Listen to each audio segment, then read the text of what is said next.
Muy buenos días, muy buenas tardes con todos. Mi nombre es Mara Oriol, voy a ser la moderadora el día de hoy. Yo soy de la Universidad de California Davis, del Departamento de Español y Portugués. Y es un gusto estar aquí con ustedes moderando esta mesa. Estoy muy agradecida por la invitación de moderar en este Congreso de Metamorfosis Mexicana.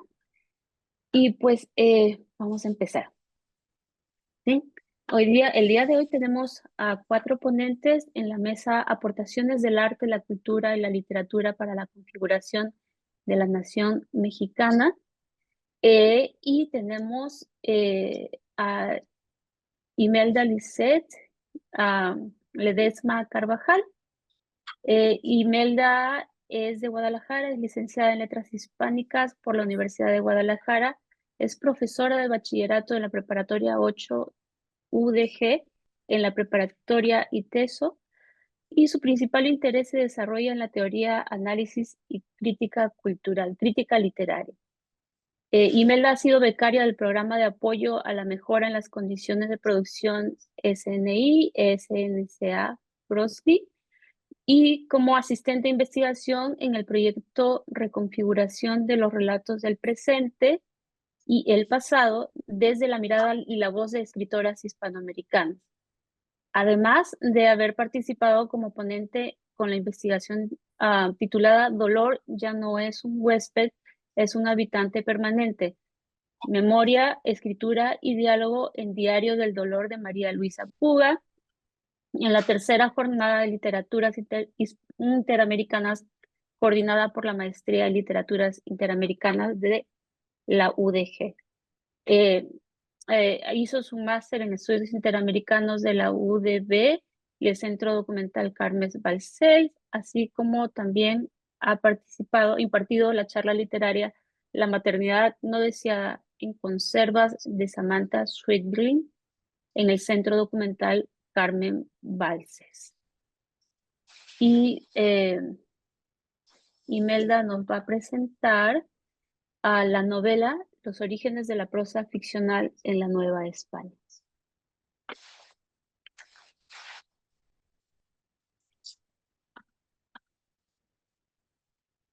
Ah, Muy bien, buenos días. El trabajo que voy a presentar tiene un carácter expositivo. Es como una especie de recorrido sobre algunos de los orígenes de la novela en Nueva España, antes de la fundación como tal del Estado-Nación, que es México. La historia de la literatura mexicana se ha construido bajo una tradición sumamente selectiva. No es extraño que el primer antecedente que se tenga sobre la novela del país sea el Periquillo Sarmiento, en 1818, del autor Fernández de Lizardi, ignorando así en su totalidad los indicios de la prosa ficcional que se produjo durante el periodo colonial. Aún así, es curioso que el canon literario sí acepte las creaciones novohispanas bajo el género de poesía, como con Sor Juana Inés de la Cruz, o teatro, en el caso de Juan Ruiz de Alarcón, solo por dar algunos de los ejemplos, mientras que la historia de la novela no comienza sino hasta el siglo XIX. No obstante, esto no quiere decir que no exista la prosa de ficción novohispana, sino que existieron diversos factores que impidieron la correcta catalogación del género, creando así una especie de producción híbrida. Aunque ese trabajo no tiene como finalidad delimitar cuál es esa primera novela producida en Nueva España, sí busca exponer algunas de las producciones que cumplen ciertos requisitos del género literario, así como explicar los antecedentes y causas sobre la poca existencia de la prosa novelística. La finalidad de la investigación entonces es aportar información que abone a esta tradición literaria. Si bien es cierto que la nación se formó de manera oficial con la independencia de México, no podemos olvidar los acontecimientos, producciones y aportes precursores ocurridos en la Nueva España, pues también son parte del carácter nacional del ciudadano actual. Es importante formar una genealogía sobre los objetos que han sido marginados, en este caso en la historia literaria, pues esto permite la creación de una tradición. Al no tener en cuenta los orígenes, antecedentes, primeros esbozos y alguna selección breve de la novela novohispana, esta se pierde y en el mejor de los casos, pues solo es mal catalogada en cuanto al género. Asimismo, la escasez de tradición limita el diálogo que los autores del presente podrían tener con aquellas obras de épocas completamente distintas. El propósito de la breve investigación es recopilar algunos trabajos que se han realizado sobre los posibles orígenes de la novela en la Nueva España, no solo como género literario, sino también como un objeto material, que fue producto de una imprenta escasa y del contrabando tan común en el periodo barroco. Antecedentes y contexto sociocultural. La apertura conversacional sobre la posible prosa ficcional en la Nueva España.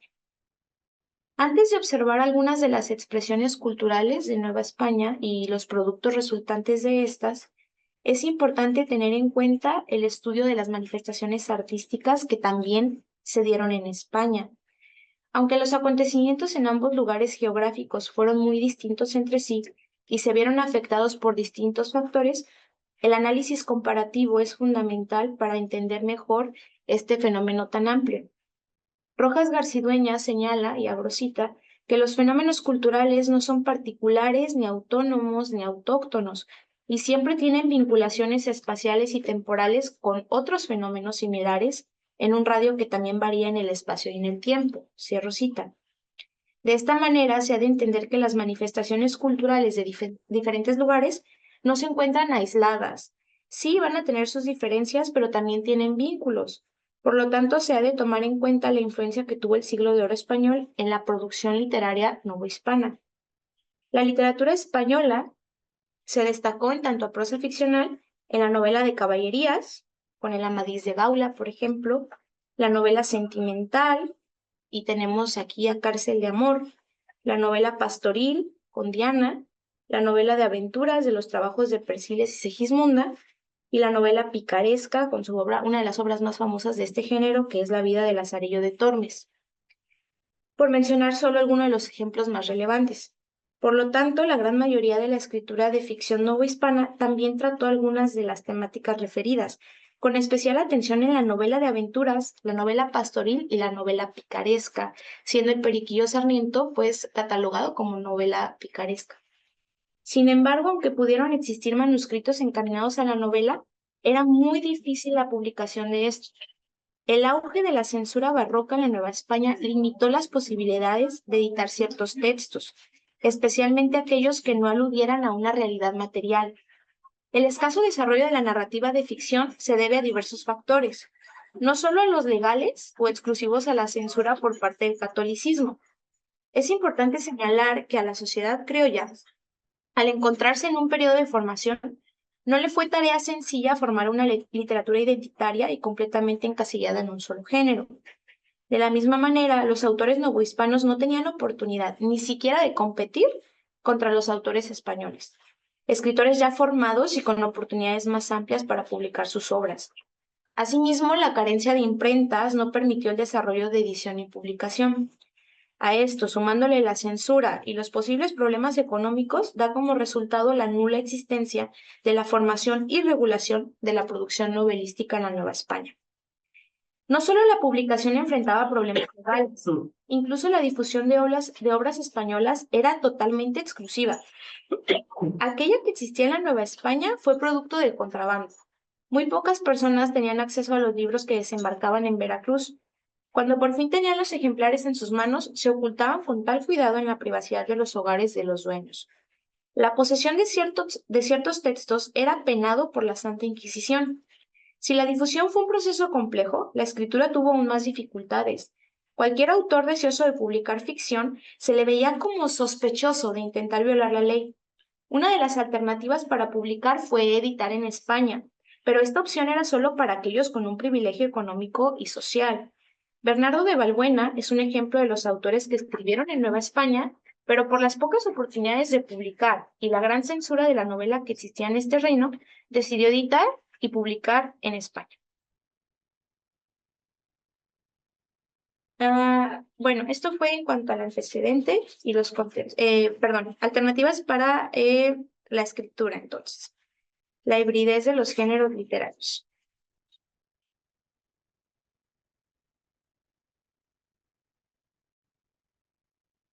La prohibición para escribir ficción trajo como consecuencia algunas alternativas que disfrazaron los textos. La supuesta inexistencia o escasez de la novela o prosa de ficción nos da como resultado textos heterogéneos y de hibridación genérica. Estos textos se encuentran en estrecha vinculación con los intereses políticos e ideológicos del virreinato, pues se puede identificar en ellos una aportación española a la formación de la cultura virreinal, además del desarrollo de la identidad criolla. Este tipo de producción literaria se encasilla entre lo lúdico y lo híbrido por la imposibilidad de definirlos en algo más concreto. Es decir, no podemos afirmar que estos textos solo son novelas. En ellos convergen otros géneros que los dotan de riqueza discursiva, narrativa y también temática. La falta de catalogación no significa escasez de la calidad literaria. Fajardo Valenzuela menciona al respecto, y abro cita, que el hecho de que estas obras no puedan considerarse dentro de la tipicidad del género novelesco, no les debe restar importancia desde el punto de vista de su narratividad. Cierro cita. La narrativa que nace en la Nueva España se encuentra esparcida en diversos campos temáticos, pero hay predominancia de los juegos ficcionales entre la fantasía y la realidad. Así pues, la novela novohispana se caracteriza por temas como las aventuras, la relación realista, la versión criolla, el sueño, el desengaño, la muerte, la sátira, las obras pastoriles y religiosas, la mitología, los componentes autobiográficos, los elementos urbanos y las celebraciones. Así, es importante mencionar algunas de las obras que pueden encasillarse, en esta hibridez, que bien podrían posicionarse en la prosa ficcional, siendo una especie de pioneras en la novela novohispana, aunque no completamente catalogadas como tales, que desafortunadamente es muy poco estudiada y de la cual aún no se encuentran causas concretas que justifiquen la poca difusión durante y después del periodo colonial en México. En búsqueda de una genealogía, la selección de algunas obras. Aunque sería un trabajo de investigación arduo, sería interesante dispersar esa niebla que se ha creado en tanto a las primeras publicaciones de prosa ficcional en la Nueva España. Sin embargo, se proponen algunas opciones que mezclan la hibridez del género, inclinándose más a la ficción literaria. El siglo de oro en las selvas de Lilife fue publicada en 1608 por el autor Bernardo de Valbuena, al cual se refirió brevemente en párrafos anteriores. La obra rompe con la tradición pastoril española y se inscribe en el modelo clásico italiano, especialmente en la línea de la obra Arcadias de Salazar. Sin embargo, se pueden percibir algunas influencias de la novela pastoril también de Montemayor. La obra es carente de acción, como en la mayoría de las novelas pastoriles. Además, cuenta con las mismas características que la novela italiana, como el mito pastoril, con base en una teoría sobre el amor, lo ornamental sobre lo sustantivo, la alternancia entre verso y prosa, los elementos tratados no son relevantes para la trama de la novela y no existe un desarrollo narrativo, lo que hace que la historia concluya porque el autor ha terminado de hablar de estos temas expuestos. Por otra parte, se encuentran Los Sirgueros de la Virgen sin original pecado, del autor Francisco de Bramón y publicada en 1620. Fue una obra muy tardía en el género pastoril. La novela trata un tema religioso, pero el autor logra que la obra no se identifique completamente en el carácter doctrinal, pues integra estos elementos con el resto de la narración. Algunos de los aspectos más importantes del texto son la existencia del estatismo como una acción, una gran cohesión narrativa, personajes tipo y tópicos mitológicos. Asimismo, la aspirante a novela cuenta con algunas de las características de la visión novohispana, como la alabanza a México y la mexicanidad desde una doble perspectiva. En el plano religioso, con la devoción, y desde una actitud criollista con la exaltación del pasado indígena. Otra de las obras posiblemente originarias es El Pastor de la Nochebuena del autor Juan de Palafox y Mendoza, publicada en 1644. El texto se trata de una obra religiosa, un tratado ascético, sobrio, que adopta rasgos novelísticos. Su intención fue ofrecer, en el marco de sus obligaciones pastorales, una obra que sirviera de guía y meditación para los fieles. Asimismo, pretende hacer asequibles los conceptos religiosos. A partir de la ficción narrativa, busca hacer más atractivo su contenido religioso para todo tipo de público. Además, cuenta con una gran presencia de personajes alegóricos, Los relatos sirven para ejemplificar las virtudes naturales, como el ingenio, el sentido de la justicia y la valentía. Las anécdotas se narran a través del ingenio y lo humorístico para poder apoyar el argumento del discurso religioso. El hibridismo de la prosa narrativa es identificable en esta obra, pues no se trata de una novela al 100%, pues también es un tratado religioso y no hay que olvidar ese aspecto. Ambos géneros se mezclan en la obra como tal. Y por último, se encuentra Los infortunios de Alonso Ramírez, publicada en 1690 por Carlos de Sigüenza y Góngora. Se trata de un texto híbrido en cuanto a género narrativo, pues aunque los hechos que se narran se consideran verídicos, algunos de los elementos utilizados en el texto logran una atmósfera novelesca. De esta manera, en la obra se entremezclan los relatos de aventuras, la biografía y la relación de sucesos particulares. Este texto es un relato de hechos verídicos que se pueden encasillar en un género a partir de ciertas valoraciones literarias. Aunque cuenten con un grado especial de hibridismo, se podría categorizar más bien dentro del género de la crónica, pues se basa en las temáticas de los viajes, el cautiverio, el naufragio y la supervivencia en tierras desconocidas. La consideración literaria está en relación con el grado de ficcionalización al que es sometido el relato de Alonso por parte del autor. Aquí entran en juego elementos narrativos, discursivos, temáticos de la obra como el recurso narrativo en primera persona para crear un falso relato autobiográfico, el rigor narrativo al que es sometido el texto, la intensidad de las escenas presentadas y la creación de ambientes, así como la de los factores que tienen que ver con los receptores, como el mantenimiento de interés del lector por la historia narrada sin importar si es verídica o no. Algunas conclusiones. La delimitación de la novela colonial es fundamental para formar poco a poco una tradición más completa sobre la prosa de ficción que se ha producido en el territorio mexicano. Aunque la investigación es breve y tal vez peca de general, es fundamental recopilar las investigaciones al respecto y encontrar ya no las causas, sino una forma de búsqueda. Ya lo expone González Boitzo, abro cita, la escasez, ya que en ausencia de novelas en la época colonial, debe buscarse en otros motivos, aunque probablemente ninguno de ellos sea suficientemente justificativo, cierro cita. No hace falta seguir excavando entre las lápidas de culpables, sino entre los restos de la narrativa ficcional que probablemente existió. Delimitar una genealogía de la novela. La novela no es una producción que existe exclusivamente en el imaginario literario, es también un objeto material que se difunde entre los lectores, individuos de una sociedad en particular. La prosa de ficción es un objeto que permite la construcción de una cultura artística en específico, la representación desde una perspectiva individual de la realidad a la que el escritor acontece. Y aunque no se debe tomar como un documento histórico, sí permite la observación de ciertas conductas, costumbres y ambiciones de un periodo de tiempo. La novela es una estructura compleja, no solo son historias que entretienen a la sociedad, que como se ha escuchado, adormecen a las personas. Al contrario, es el lenguaje en juego, la manifestación de las palabras entre redes complejas de causa-efecto. De esta manera, el estudio y la tradición de la novela novohispana tiene que ser fundamental dentro de la historia de la literatura mexicana. Y bueno, estas fueron algunas de las referencias que tomé para poder realizar esta investigación y pues las obras que mencioné también al inicio. Muchas gracias.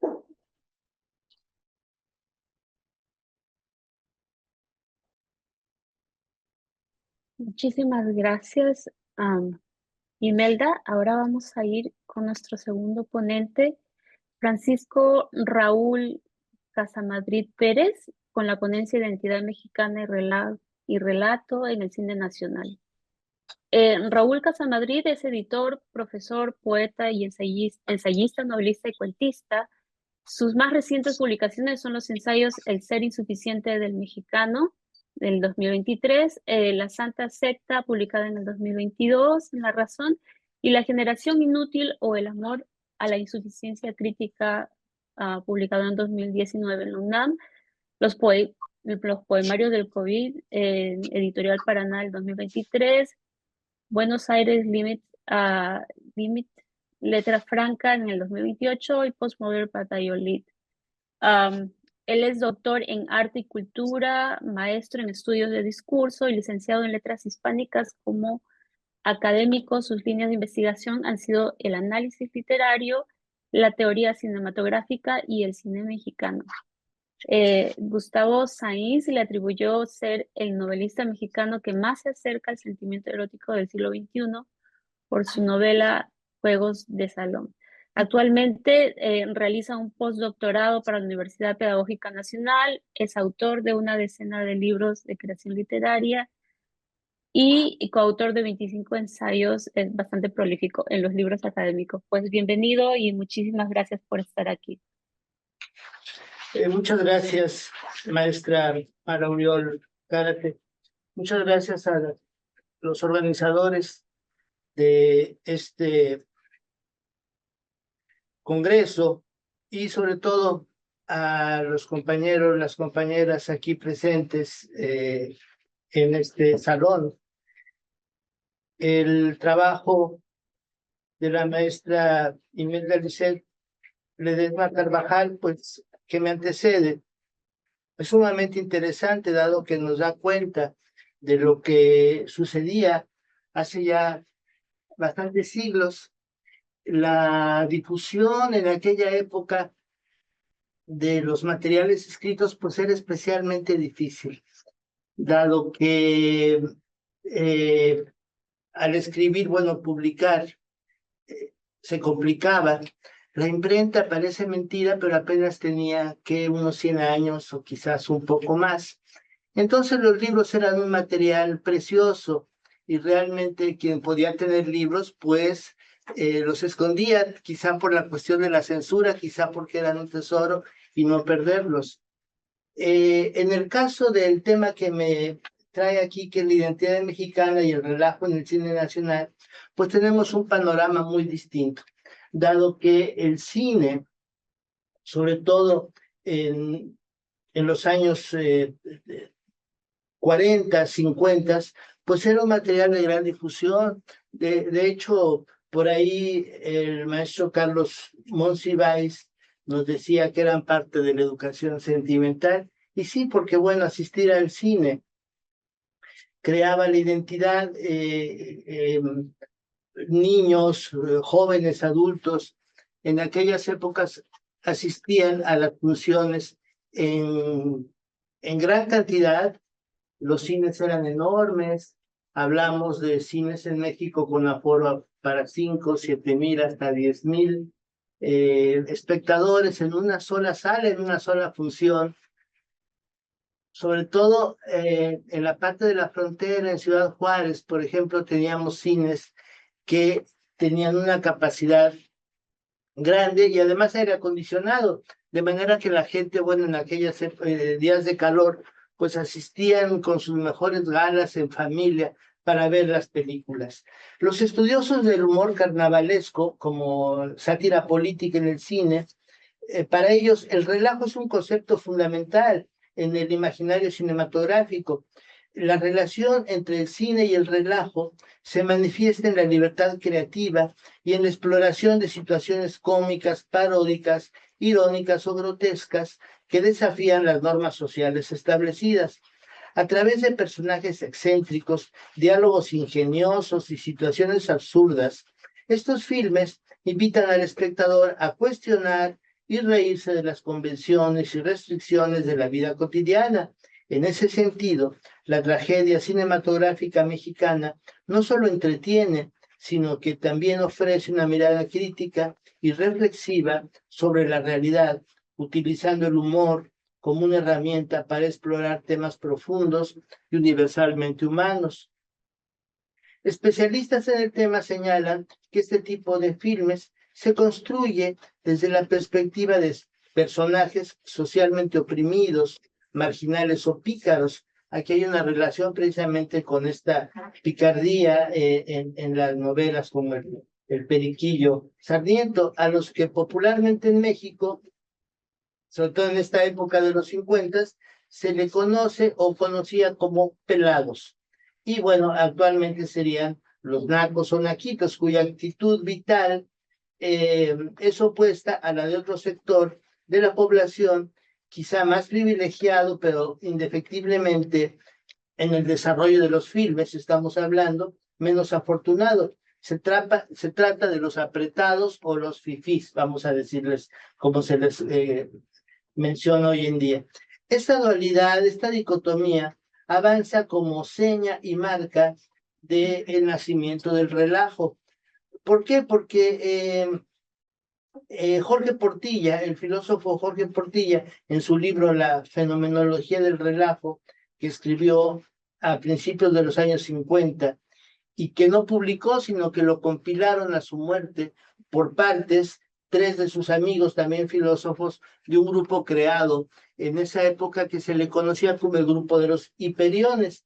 Víctor Flores Olea, Alejandro Rossi y Luis Villoro juntan sus ensayos y le dan el título de La fenomenología del relajo, que es publicado allá por 1966. Hoy esta lucha también se encuentra viva entre lo popular y lo conservador, lo fino y lo exquisito, lo común y lo vulgar, como se dice en México, los chairos y los neoliberales, la masa y la élite, los pobres buenos y simpáticos contra los ricos malos e insufribles, la corrientez contra la fresez. Una característica del relajo es esta forma picaresca que se aborda desde la literatura y el cine, con dosis de patetismo realista o humor costumbrista para subrayar y separar las diferencias sociales. Junto con Portilla, posteriormente Carlos Monsiváis, experto en el cine y tema de la mexicanidad, escribió: hasta hace poco la nota roja se encargaba de convertir la tragedia en espectáculo, el espectáculo en admonición moralista y la admonición en relajo. El relajo, decía Carlos Monsiváis, es el cuento de la tribu. Por su parte, en El laberinto de la soledad, y aquí nos ligamos con la ponencia tan interesante de nuestro compañero colombiano Juan Manuel Díaz Leguizamón, que se llamó Influencia del pensamiento nietzscheano sobre el lenguaje en Octavio Paz, a partir del texto sobre verdad y mentira en sentido extramoral. Paz, en su Laberinto de la Soledad, escribe y se refiere a la fiesta como un gesto ritual, la fiesta como el advenimiento de lo insólito. Y en ese texto Octavio Paz escribe fiesta con mayúscula. Entonces le da un carácter muy especial a la fiesta mexicana. Y él dice que en la fiesta lo insólito aparece y el relajo se convierte en jolgorio, y los participantes en esta fiesta nos ponemos una especie de máscara encima, y lo curioso es que esta máscara quizás saca la parte real de los que participan o participamos en la fiesta, que es sinónimo de jolgorio, de relajo,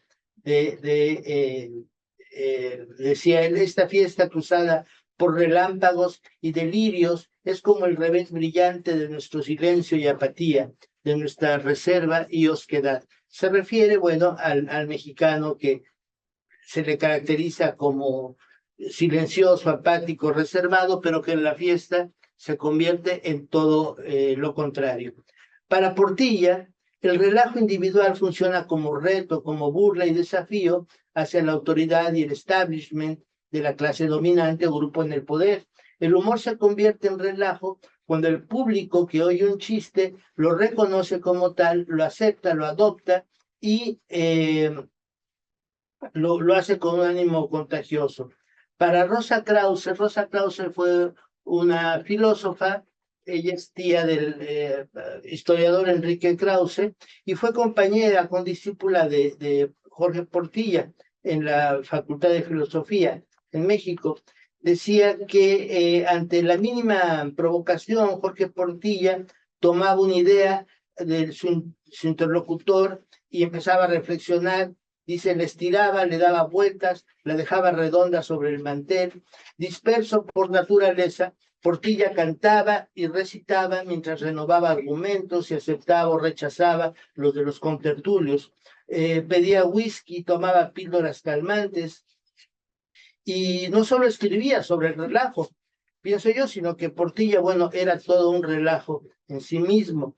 Dentro de la cinematografía, el relajo alcanzó a sublimarse en filmes donde los protagonistas se imbuían de sus personajes, la gran mayoría de ellos presentando el carácter, personaje pícaro y popular, proveniente de estratos sociales inferiores, pobre pero ingenioso, sin recursos pero simpático, dueño de una oralidad magnética y envolvente, desmadroso, valemadrista y más que otra cosa, relajiento.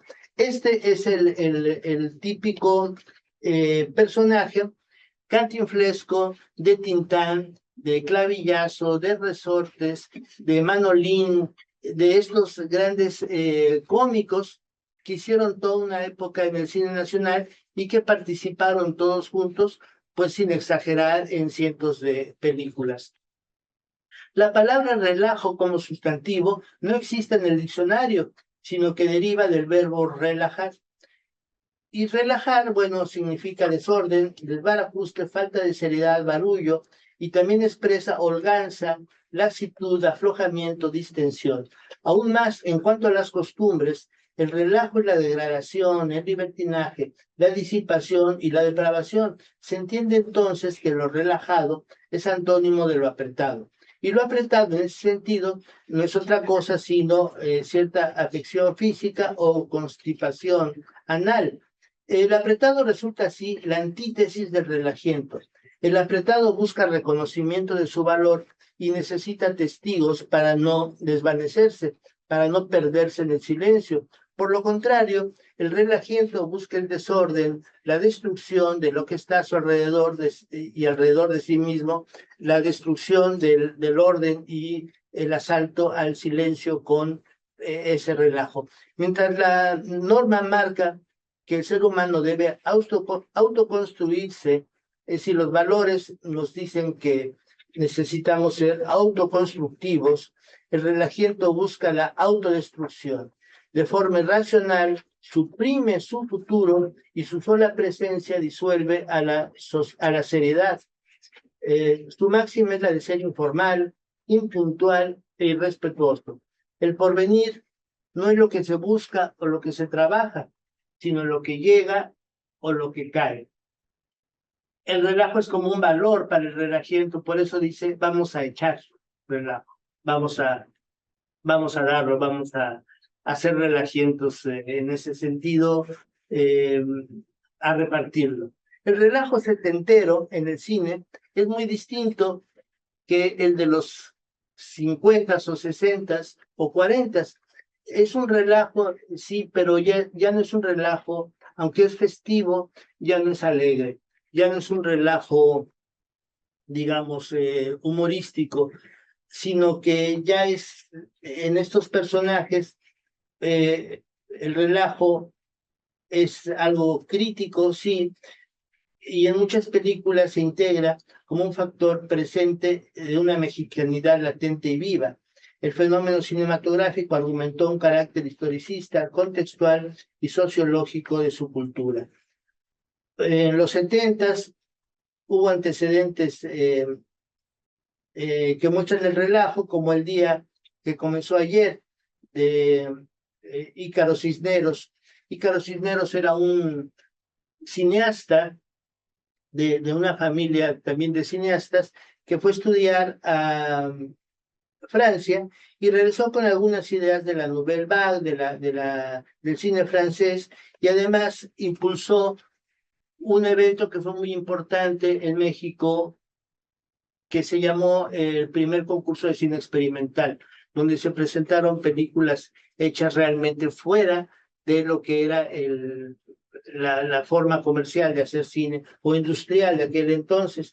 Entonces, en esta película, pues él trae esta idea y presenta, digamos, lo que era la zona rosa de la Ciudad de México, como si fuera la Vía Veneto de Fellini en la Dolce Vita.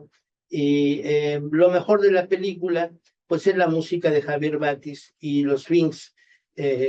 La película no es muy buena, pero es también antecedente de Los Caifanes, una película de culto de Ibáñez, donde el guión lo realiza junto con Carlos Fuentes, y muestran un grupo de jóvenes mecánicos de la ciudad de Querétaro que una noche deciden conducir en carro hacia la Ciudad de México para echar relajo.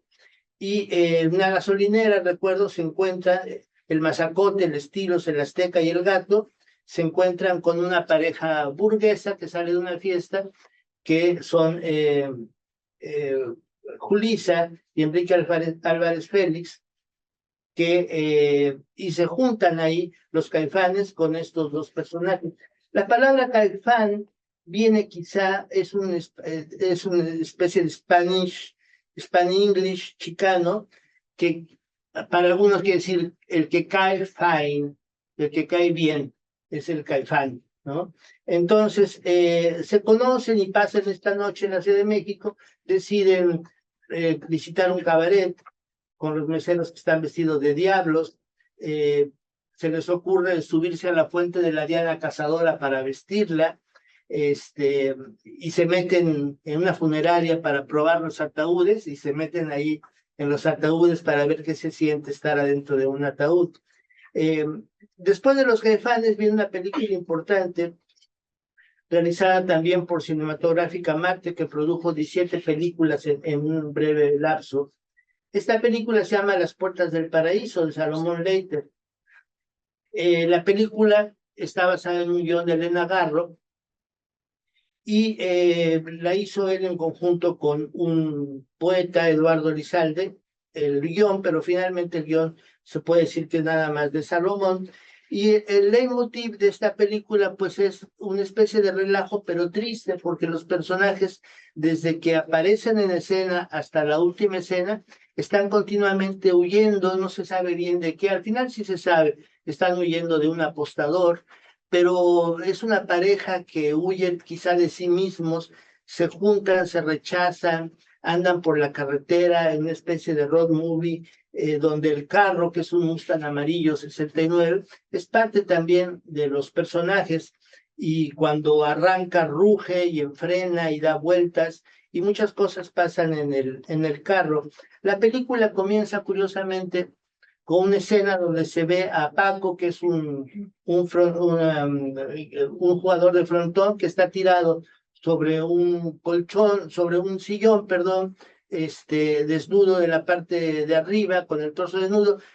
A través del ventanal panea la cámara y aparece Pía, que es una colegiala que está tirada sobre un tapete, y después aparece Jorge Luque, el personaje principal, que se mete al baño, se lava la cara y se toma unas pastillas. Y todo esto, que son como 5 minutos de esta escena, hay un disco rayado que está sonando, y es el mismo turco que se repite continuamente durante 5 minutos. Entonces, esto pues es muy impactante para el público mexicano, que no estaba acostumbrado a este tipo de escenas. Y finalmente la cámara se mete como un telescopio a la tornamesa, y vemos que lo que está sonando es un disco de Sly and the Family Stone, pero no se oye la canción porque nomás se repite el mismo cacho ahí en el disco rayado. Sly y la familia Stone pues, era un grupo importante aquí en Estados Unidos. Sly Stewart, la característica del grupo es que tenía tanto hombres como mujeres, y que tenía tanto blancos como negros tocando, y tocaban un funk que era como que lo que era antes de la onda disco. Entonces es un grupo muy interesante, muy politizado. Tienen una canción que se llama No me llames negro blanquito, y no me llames blanco negrito, algo así dice la canción. Esta canción que está sonando ahí, del disco Stand, que alcanzó mucho éxito, es una canción que se llama, no la traigo aquí, pero se llama voy a subirte para arriba, pero en realidad la traducción quiere decir voy a aprenderte. ¿Aprenderte cómo? Bueno, pues se supone que a través de las drogas, ¿no? Entonces, esta película, bueno, ganó curiosamente los dos premios más grandes o más importantes del cine mexicano, que era La Diosa de Plata Pecime y el Ariel de Oro como mejor película. 17 años después de que se dejaron de otorgar estos premios, porque se dejaron de otorgar en el 57, cuando el cine de oro ya estaba en franca decadencia. Y bueno, también ganó el premio de mejor música a Rubén Fuentes. Rubén Fuentes era un importante músico de la etapa vernácula, porque él había inventado, por así decirlo, el mariachi sinfónico. Sí, hizo que el mariachi, que eran nada más 4 o 5 gentes tocando la guitarra, entraran los violines, entrara la parte de los metales, de los alientos, y ahora, bueno, el mariachi ya es un grupo sinfónico, vamos a decir, de 20 hasta 30 integrantes, que tocan las canciones ya con estos arreglos, que fueron los que inventó Rubén Fuentes. Él había participado ya en muchas películas con boleros, con guapangos, con este tipo de melodías, como por ejemplo la de 100 años que canta Pedro Infante, La Viquina también, que es una canción muy bonita de Rubén Fuentes. La letra es de su esposa, Marta Ruth, una actriz de origen italiano-mexicana, que fueron pareja durante mucho tiempo. Otra película importante relajienta, digamos, de aquella época es Mecánica Nacional, del director Luis Alcoriza. Alcoriza era el guionista de cabecera de Luis Buñuel. En esta película, un mecánico aficionado al deporte motor del automovilismo decide asistir con toda su familia y amigos a observar desde el antiguo camino a Cuernavaca la carrera panamericana. En medio de la fiesta, los excesos, la algarabía y un gran relajo, Eufemio, que es interpretado por Manolo Fábregas, se encuentra con que todo comienza a volverse al revés. Su esposa está en una camioneta fajando con un compadre. Su joven hija está en un convertible ahí teniendo sexo. Su anciana madre, que es Sara García, fallece por una intoxicación de tanto que comió ahí recargada sobre la rueda de un automóvil. Y al morir la mamá del protagonista, bueno, se hace una especie de gran funeral donde los mismos policías van abriéndole paso y todo esto la gente que no conoce les aplaude. Es un gran relajo toda la película y muy buena, la verdad. La fórmula que tiene esta película es mexicanos, más relajo, igual Mecánica Nacional. Otro filme también de Cinematográfica Marte fue Fin de Fiesta, donde un evento que un aristócrata organiza para presentar en sociedad a su joven novia, de pronto en la alberca aparece flotando un cadáver. No se sabe cómo llegan muchos motociclistas ahí, jóvenes, toman la fiesta por asalto y no se van hasta que descubren ellos quién es el muerto y por qué está ahí muerto. Otro filme importante de aquella época fue la película, una ficción histórica, Reed, México Insurgente, de Paul Leduc, basada en una obra autobiográfica del propio periodista John Silas Reed, importante periodista de la época, que después se fue a Rusia a participar en toda la revolución rusa, pero en México también participó en la revolución. Y el que hace, digamos, el que protagoniza y toma el papel de John Reed es el actor Claudio Obregón.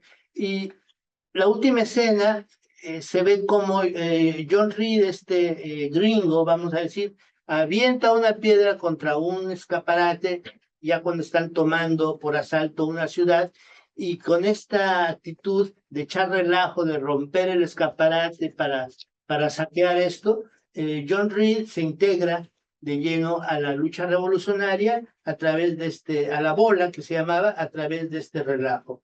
Después tenemos películas como Tívoli, donde se muestra la vida nocturna de la Ciudad de México en los 50 y cómo, por cuestiones políticas inmobiliarias, deciden tirar este teatro que era pues un teatro icónico, como había muchos en aquella época, donde se presentaban hasta 100 chicas en escena, bailando y haciendo pues estos striptease, pero de una manera bastante coreográfica, una manera muy artística, porque además estaban acompañados todavía por grandes cómicos como era Palillo, que pues también era un relajo en escena, era un cómico que directamente ahí del teatro se lo llevaron más de 6 veces a la comisaría por porque mencionaba nombres directamente de los políticos.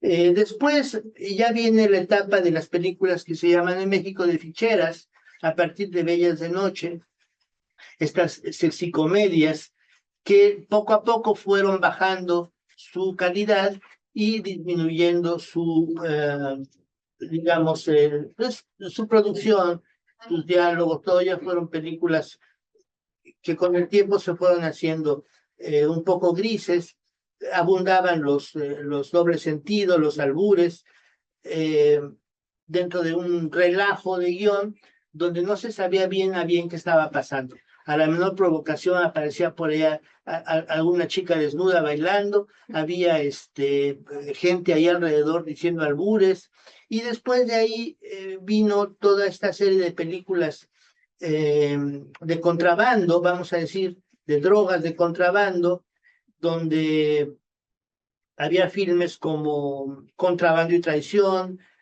Camelia la Tejana, Mataron a Camelia la Tejana, Perro Callejero 1, Perro Callejero 2, Perro Callejero 3, Reclusorio 1, Reclusorio 2, Reclusorio 3, y todas estas películas en los 80s fueron haciendo este cine sin guión prácticamente, producciones de bajísima calidad, que después pasaron ya a videos, se hicieron videopelículas, hasta llegar, después de haber hecho más de 150 películas por año durante la época de oro, en 1996-97 llegaron a hacer 7 películas por año, 8 películas por año. Era ya un desastre el cine a finales del siglo pasado. Y bueno, el relajo no terminó, tenemos todavía películas como Bardo de Iñárritu, que también comienza desde que él nace ahí de una manera increíble hasta estas imágenes en la disco que están tomadas prácticamente de la portada del disco de Bowie, de Bowie, muy padre, de Let's Dance, donde canta a capela, y en fin, pero eso ya será otra historia, el relajo a partir del año 2000. Muchas gracias por su atención, perdonen que me haya extendido. Muchísimas gracias, perdón, muchísimas gracias, doctor Francisco Casamadrid. Vamos a darle pase a nuestra siguiente ponente. Nuestra siguiente ponente es Gabriela Cruz.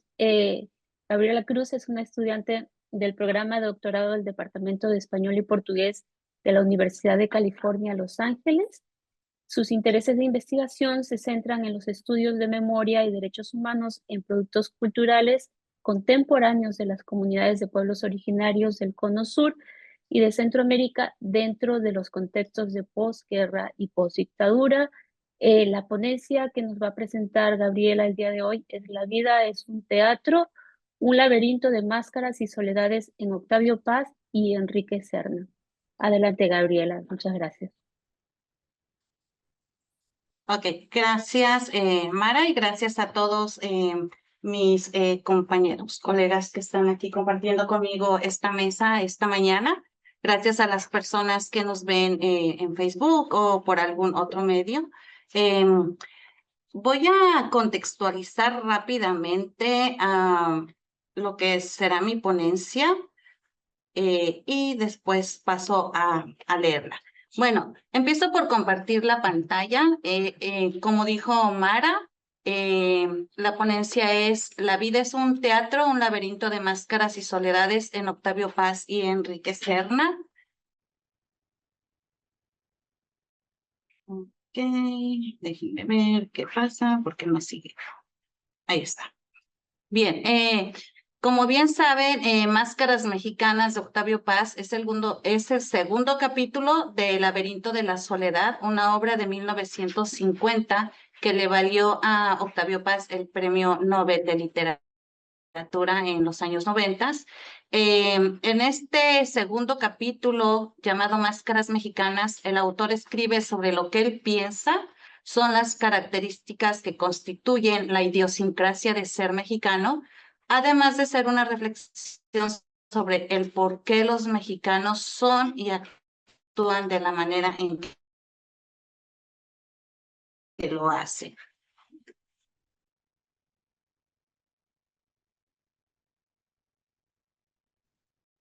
Ok, en cuanto a la novela Ángeles del Abismo, una novela del autor Enrique Serna del año 2004, les comento que está inspirada en Goethe, y aunque en la trama intervienen una serie de personajes, el protagonismo recae en dos de ellos, que es la falsa beata Crisanta Cruz y el indio apóstata Tlacotzin, una pareja de amantes enfrentados a las sociedades de castas y al poder de la iglesia colonial. Desde su niñez y obligados por la diversidad, ambos desarrollan una férrea voluntad de sobrevivir y una refinada malicia para burlarse de sus opresores. El corte de la obra es de una intriga novelesca de alta tensión que pone al descubierto los vicios privados y las virtudes públicas de la sociedad novohispana.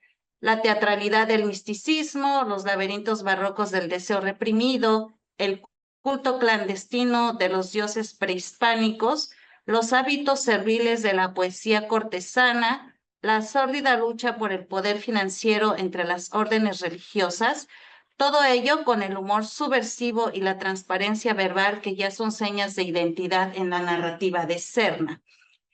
Aunque la obra es fiel a la época que retrata también, es una contemporánea por sus recursos literarios. Serna combina elementos de la novela picaresca, la comedia de enredo y el folletín, con un enfoque iconoclasta y posmoderno del virreinato que renueva la tradición de la novela colonialista en un fascinante retablo narrativo. En este trabajo lo que yo haré es argumentar que aunque por un lado Paz y Serna señalan que en la cultura mexicana la vida de los mexicanos puede ser solamente un teatro en el que tienen que utilizar máscaras, por el otro defienden que son estas máscaras las que desde sus ancestros y hasta la actualidad les dan el espacio y la forma de resistirse a la colonización. En este momento yo paro de compartir mi pantalla para pasar a presentar la ponencia. Entonces, un momento, por favor.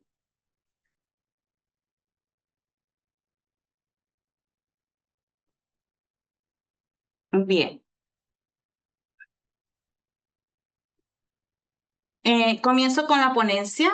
El origen de las máscaras data de las civilizaciones primitivas en las que se utilizaban dentro de los rituales para ocultar la identidad del celebrante y representar de, cito, forma perfecta y no humana el rostro del ser divino. Las máscaras más antiguas las utilizaban los egipcios, los incas y los aztecas.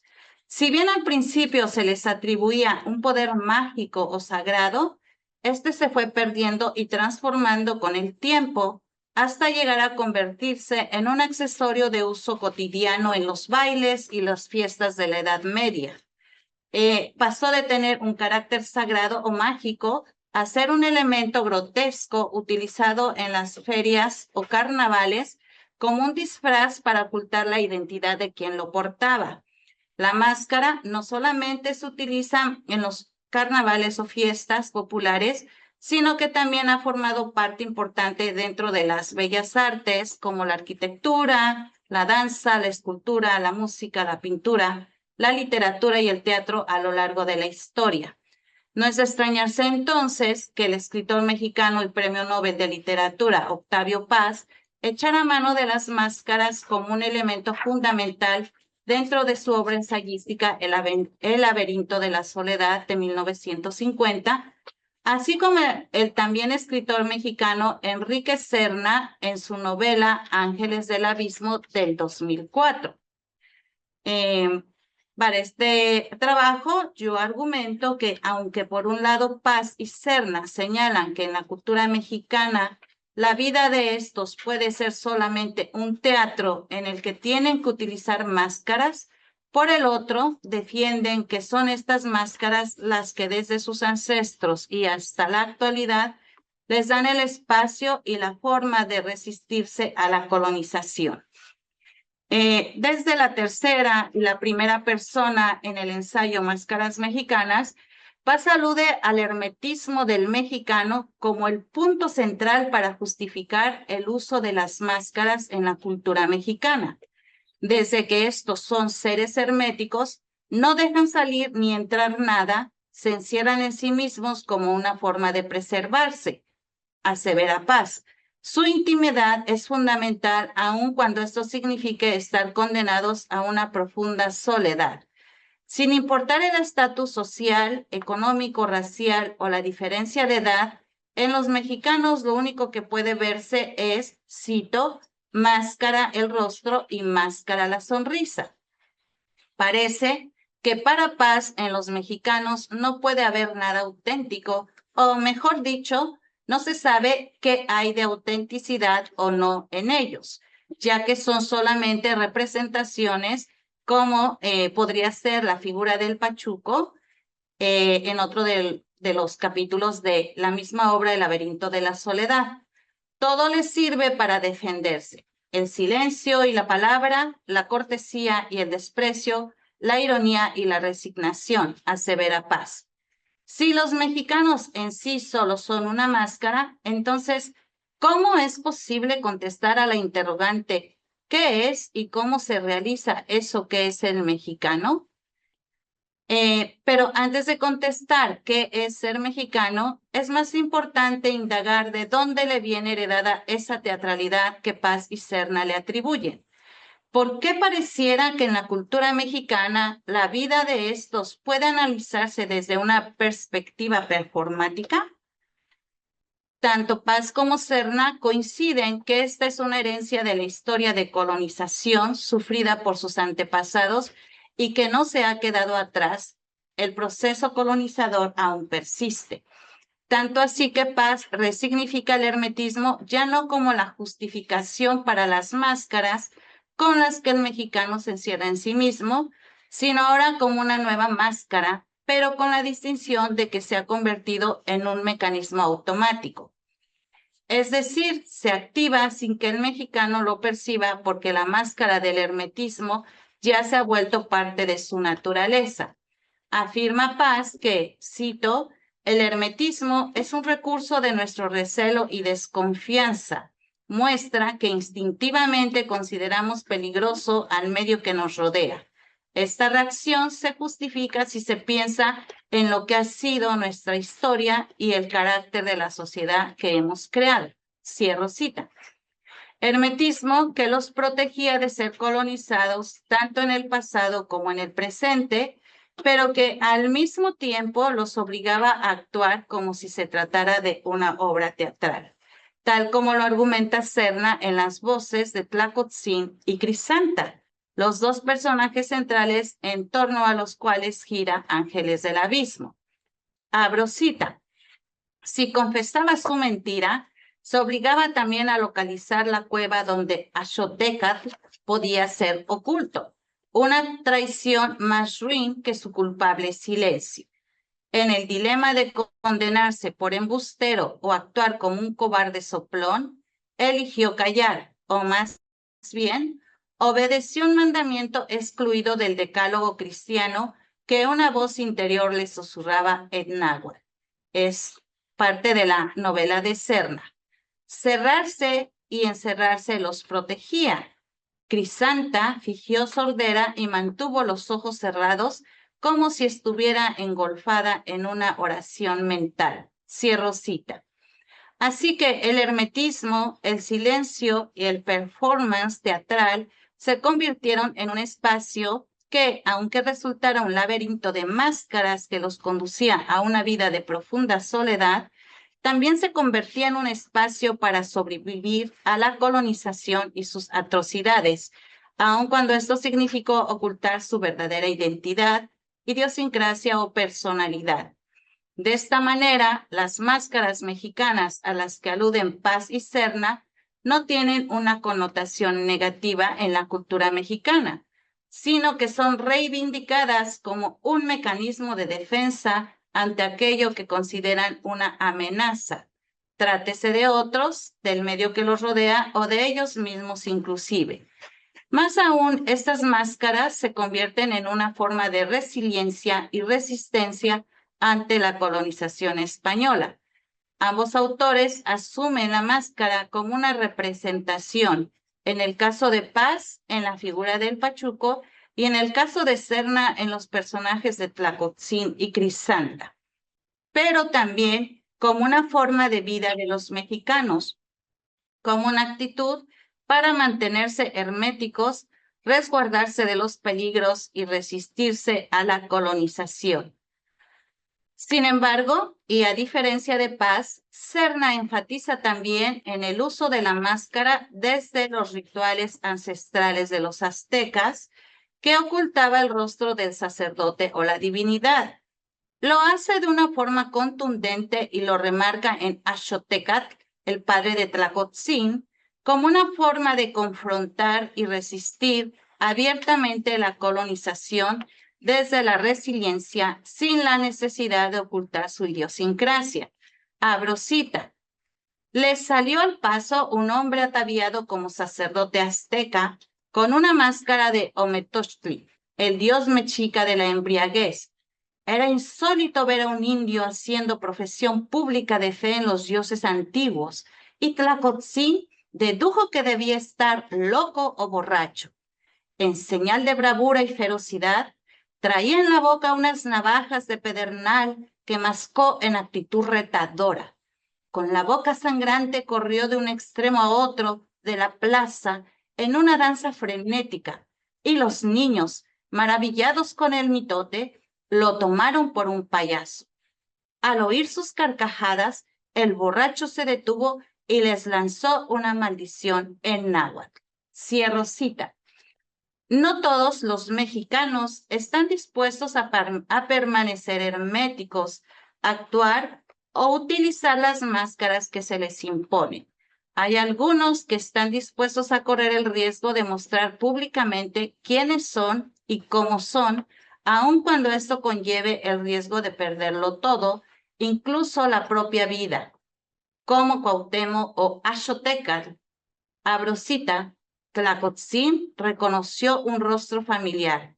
El idólatra lapidado era Axotécatl, su padre. Cierro cita. Se puede afirmar entonces que Enrique Serna, en su novela de 2004, Ángeles del Abismo, aborda a lo largo de su obra el uso de las máscaras como una forma de sobrevivencia de los mexicanos en los tiempos de la colonización y ya en tiempos modernos y contemporáneos de la nueva colonización.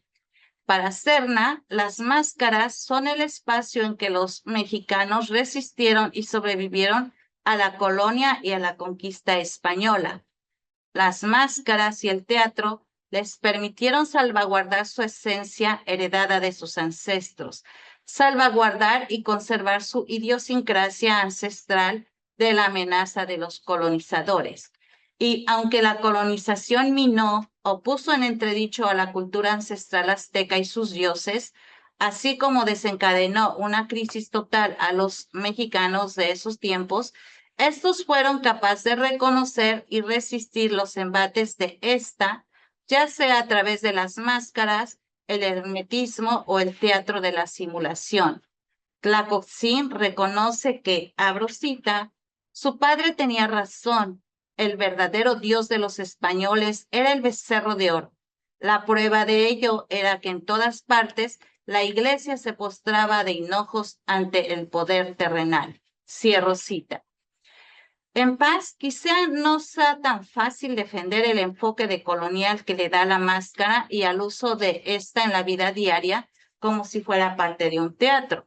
Esta dificultad se debe quizá a que lo hace desde el ensayo y utilizando un estilo retórico muy personal que pudiera entenderse más bien como un cuestionamiento que acorrala o ataca a través del discurso identitario.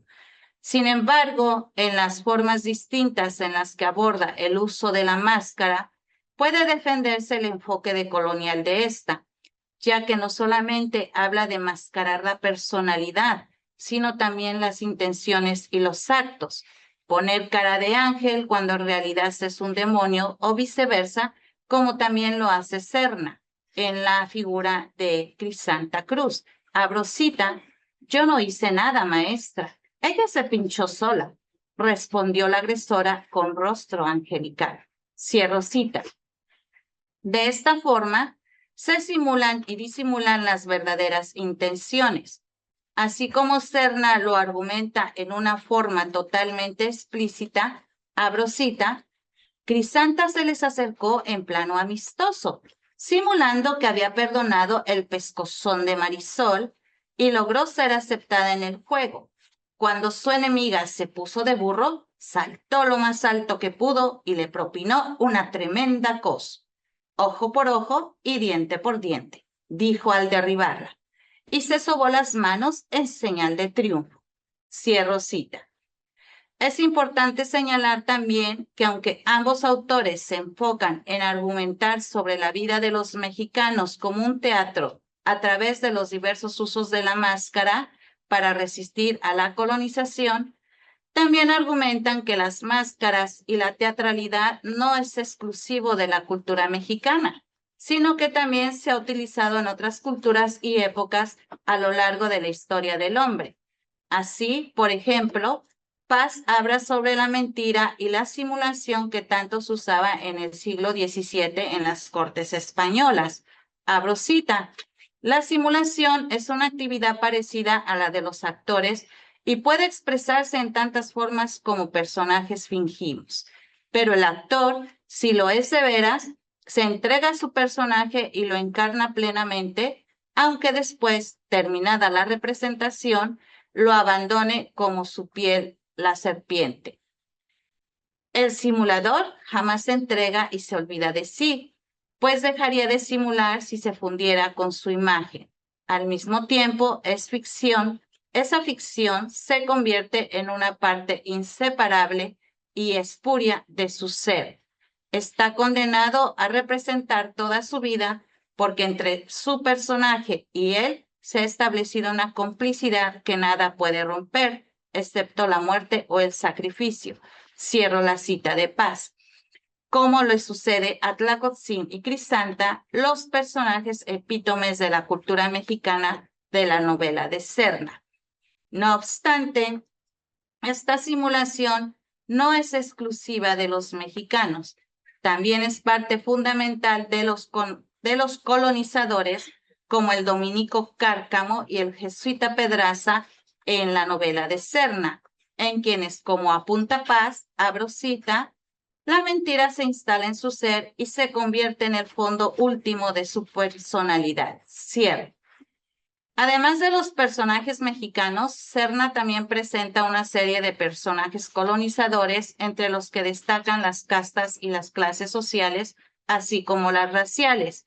Y haciendo un guiño a Cervantes, enfatiza cómo esa sociedad que aparece en Ángeles del Abismo se representa. Abro cita. En ese retablo de maravillas había aprendido a diferenciar el vasto repertorio de las pasiones humanas, los celos, la envidia, el despecho, la cólera, el amoroso cuidado, representados con tal donaire que muchas veces el fingimiento de los actores corregía y mejoraba la realidad. Cierro cita. Los colonizadores también eran maestros de la actuación. Simulaban a la perfección, inventando, o mejor dicho, aparentando para sí eludir su condición, como apunta Paz. Los colonizadores, a diferencia de los mexicanos, tenían que simular, pues aparentaban algo que no eran. Simulaban evangelizar a los naturales de esta tierra, pero en realidad lo único que buscaban era saciar su avaricia. Aquellos que habían jurado pobreza castidad y obediencia en las órdenes religiosas, simulaban a través de su sotana el hambre de poder, lujuria y bienes materiales a costa del sacrificio de los aztecas. Ellos simulaban algo que no eran, igual que la clase acaudalada de ángeles del abismo. Simulaba lo que no era, como en el caso de Leonor, que se fingía pura cuando en realidad ardía de pasión por Cárcamo, el avariento y mercenario sacerdote dominico. En cambio, los mexicanos, como señala Paz, utilizaban la disimulación que exige mayor sutileza. Abro cita. El que disimula no representa, sino que quiere hacer invisible, pasar desapercibido sin renunciar a su ser. El mexicano no propone, insinúa, no replica, rezonga, no se queja, sonríe, hasta cuando canta. Si no estalla y se abre el pecho, lo hace entre dientes y a media voz, disimulando su cantar. Quizá el disimulo nació durante la colonia. Cierro cita. A través de las máscaras, los mexicanos disimulaban haber sido evangelizados en el Dios del colonizador. Disimulaban haber sido colonizados por el cruel simulador español, pero en realidad nunca han renunciado a su esencia ancestral.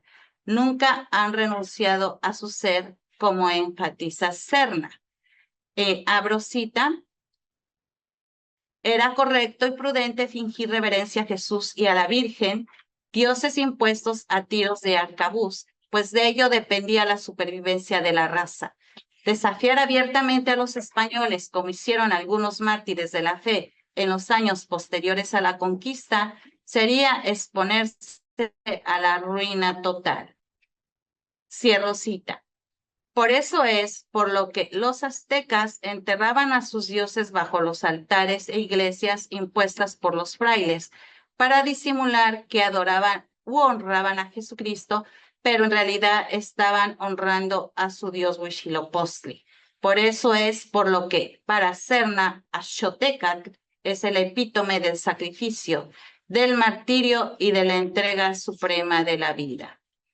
Aunque Paz argumenta que el mundo colonial ha desaparecido, él mismo se contradice porque afirma al mismo tiempo que el temor, la desconfianza y el recelo que provocó la colonización aún persiste. Entonces, si no ha desaparecido lo que originó que los antiguos mexicanos tuvieran que utilizar máscaras y convertir su vida en un teatro y un laberinto de soledades, la colonización es un proceso que aún se encuentra en marcha, solo que ahora se le nombra la neocolonización. Por eso, a pesar de todo, los mexicanos todavía necesitan mascarar su existencia, porque aún temen las atrocidades coloniales que con el paso de los años se han sofisticado y modernizado a tal grado que ahora parecen parte de la normalidad, como algo totalmente natural que ni siquiera alcanza a percibirse, que se disipa como el humo, pero no acaba de irse e incluso está más fuerte que nunca. La colonización que se ha sofisticado en un capitalismo moderno o en un modelo neoliberal. Es la conquista colonial que comenzó en los 1500 y que aún persiste, pero a la que aún se le oponen fuerzas de resistencia que pelean por no perder el ser, por no renunciar a la esencia ancestral y que pueden manifestarse en ángeles del abismo que muestren resiliencia ante el laberinto de la soledad. Muchas gracias.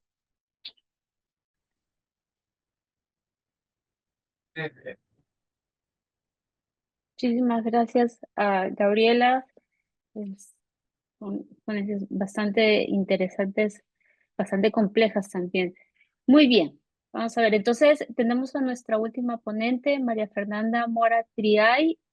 María Fernanda estudió la licenciatura en Lengua y Literaturas Hispánicas y la maestría en Literatura Comparada en la UNAM.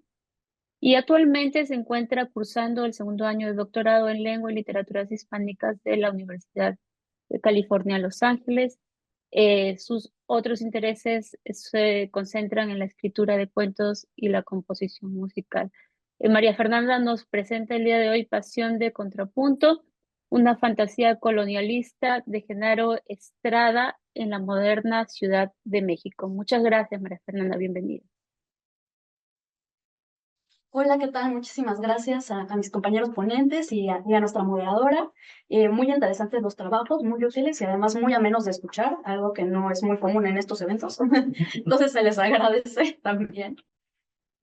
Y bueno, les voy a hablar de un poquito de una novela corta que es un poco relajienta, que tiene que ver con la colonia también y que tiene que ver con máscaras también. Entonces hay muchos puntos de contacto.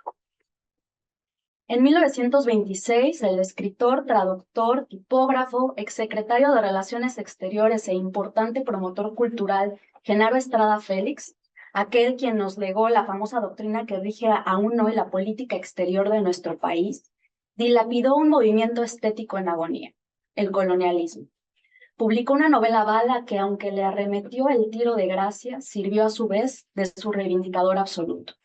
Nos legó Pero Galín, la más artificiosa de estas expresiones de estética arcaizante que con íntima tristeza reaccionaria, como cantaría López Velarde, nos cautivan con el hechizo del retorno maléfico a un pasado primordial de la mexicanidad. Su autor abre el texto con una sentencia, una suerte de profecía que se autocumple en su desarrollo. Advierte que alguna vez existió un género colonizante cuyo catálogo debe ser recogido sin dilación por los bibliógrafos, pues hará ver a las futuras generaciones que para escribir, y cito el texto, solamente es necesario poner manos a la obra, como quien utiliza en la confección de los más intrincados guisos un infalible diccionario de cocina. Cierro sí. Esta novela ensayo, como la definió Javier Villaurrutia, hace una apología de la impostura en el arte, ironiza sobre el propio género que promulga y reconstruye una metáfora microscópica de la escritura como juego. Regida esta como espejo de su autor por un aristócrata tropical, Pero Galín, un personaje ruso menor o más bien por un de Cézanne sano y sin ridículos diabolismos, centró su mordaz crítica en la condición extemporánea de los colonialistas, de algún modo representados por ese Pero Galín que llegó a ser un anacrónico caballero del siglo XVII en una ciudad con automóviles, rotativas y estaciones de radio. Así pues, esta novela corta perteneció a una expresión estética vinculada sobre todo con el ejercicio literario, pero que también tuvo importantes aportaciones en los campos de la historia, la arquitectura y el arte. Coincidió temporalmente con las postrimerías del movimiento de la Revolución, pues se desarrolló desde 1917 y se mantuvo vigente cuando aún no se había establecido el cuerpo de los novelistas de la Revolución y en los días del dramático peregrinaje de estos y de los ateneístas hacia 1920.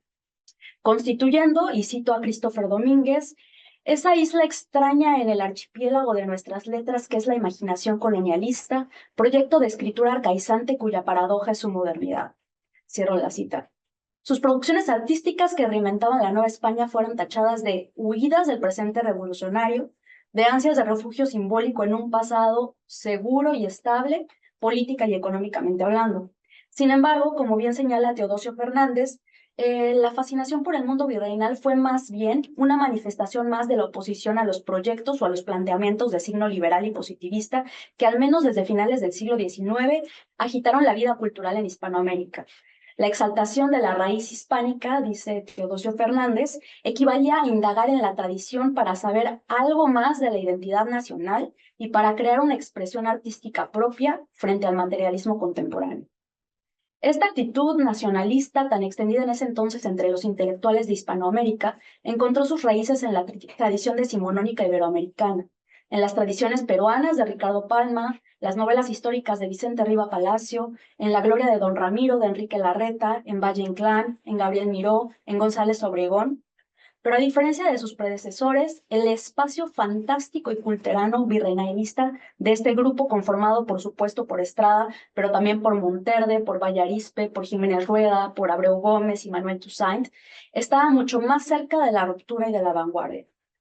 Christopher Domínguez escribió al respecto que mientras el general Riva Palacio, a la manera de Stendhal en las crónicas italianas, reconstruye archivos de la Inquisición y pretende adicionar una colonialidad a su búsqueda de la nacional, los jóvenes colonialistas saquean leyendas solo para imponer tramas truculentas y juegan con el lenguaje hasta la impostura de las parodias verbales. Este hilo oculto fue justamente uno de los que más cautivaron a don Genaro en su producción y al revelarlo rechazó la ansiedad churrigueresca de sus otros colegas, dando a la aventura colonialista su impensable rictus de vanguardia.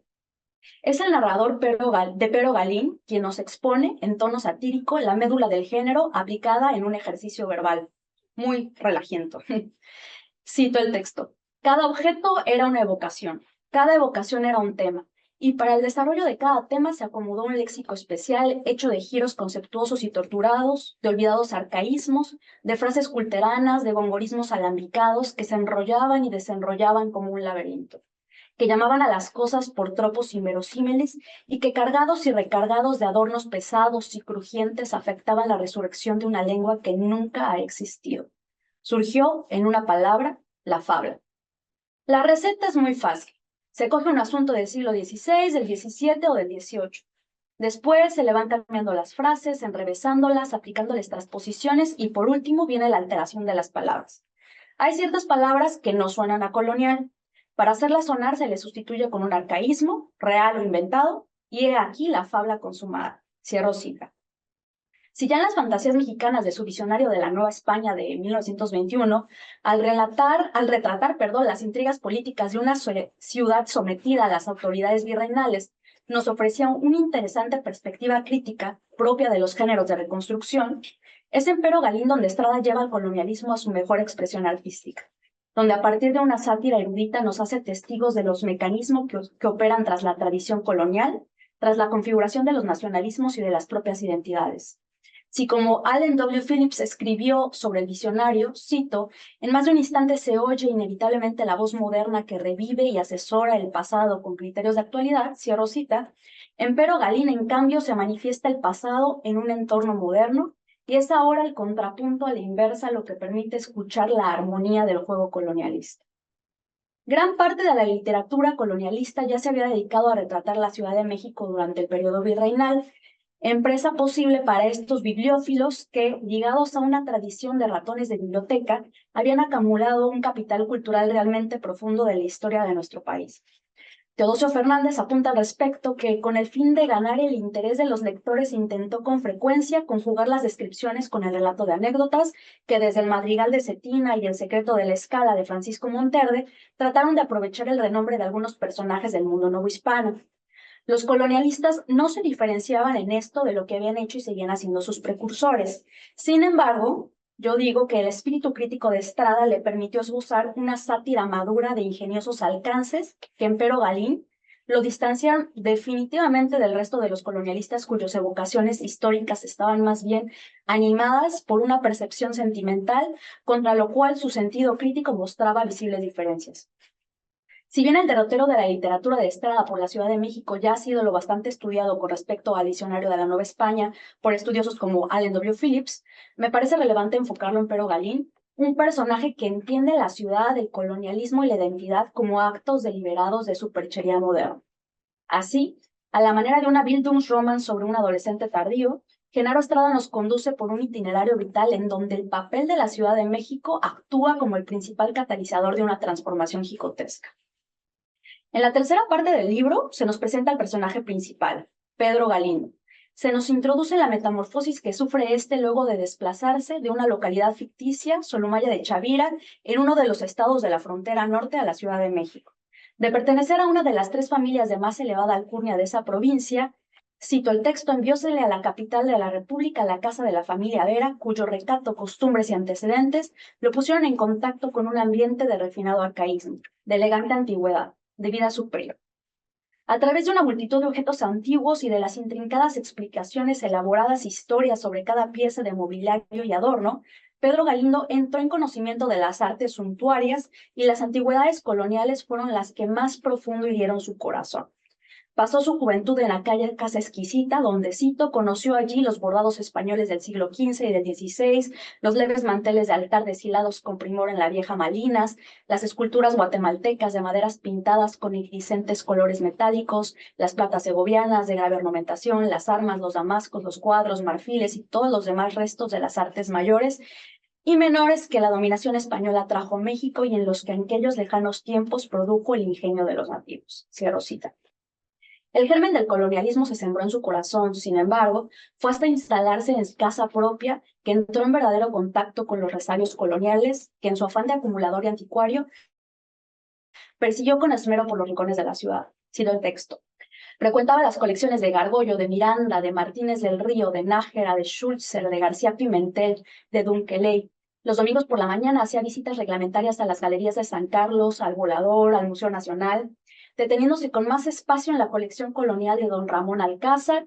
Con su inseparable Terry's Guide recorría todas las iglesias de la ciudad y sus alrededores se pasaban las horas muertas en las tiendas de antigüedades de Gendrop, de Rubisec, de los Bustillos. Husmeaba en los bazares españoles en donde se suele encontrar cosas raras o simplemente viejas.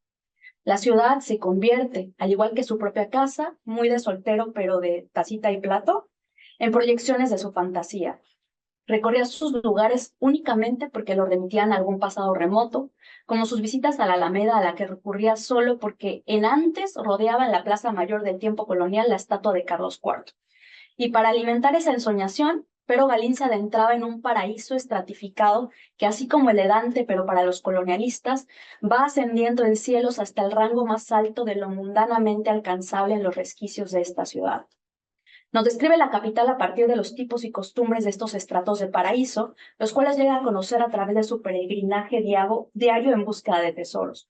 Habla sobre todo de los tipos de comercios de anticuario, de bibliotecas y librerías, recreando los modos de sus vendedores, las estrategias de su clientela, el tipo de productos que ofrecen, la ubicación y otras tantas curiosidades. El primer piso de este paraíso que nos deja conocer es el del chacharero. Nos dice que este peculiar género de colonialista callejero es el que no puede aspirar a tener un puesto en el Volador ni a posar su tendido en el mercado de la Lagunilla. Muy alejado del centro de la ciudad, cito, el chacharero ambulante es un hombre propenso a atribuir origen colonial a sus chácharas y a veces se dejaría matar en defensa de la autenticidad de sus baratijas. Se presenta al cliente haciéndose el reservado y el interesante. Tiene siempre una actitud de doctor en artes menores y se sabe de corrido toda la erudición que ha espigado en artículos curiosos y en anotaciones ilustradas. Pero siempre, llegado el momento de realizar la venta, el chacharero va bajando poco a poco las gradas de su Olimpo y se coloca a ras de tierra como cualquier ciudadano acosado por la necesidad. El segundo cielo, que como el del italiano se distingue por el amor por la gloria y la fama terrenal, consiste en el bazar, o mejor conocido actualmente, la galería. No debemos confundir ingenuos un bazar con algún puesto o con la casa de algún coleccionista que vende y cambalache en privado. Los bazares son públicos y cuentan con domicilio fiscal. Cito el texto. El bazar es la suprema institución de los compradores y de los vendedores de cosas coloniales.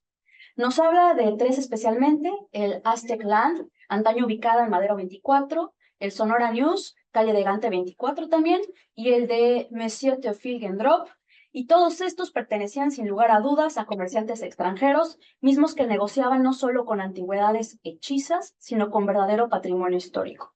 Se trataban entre ellos de maestros, como nos cuenta el narrador, y atienden a una clientela selecta de turistas y conocedores.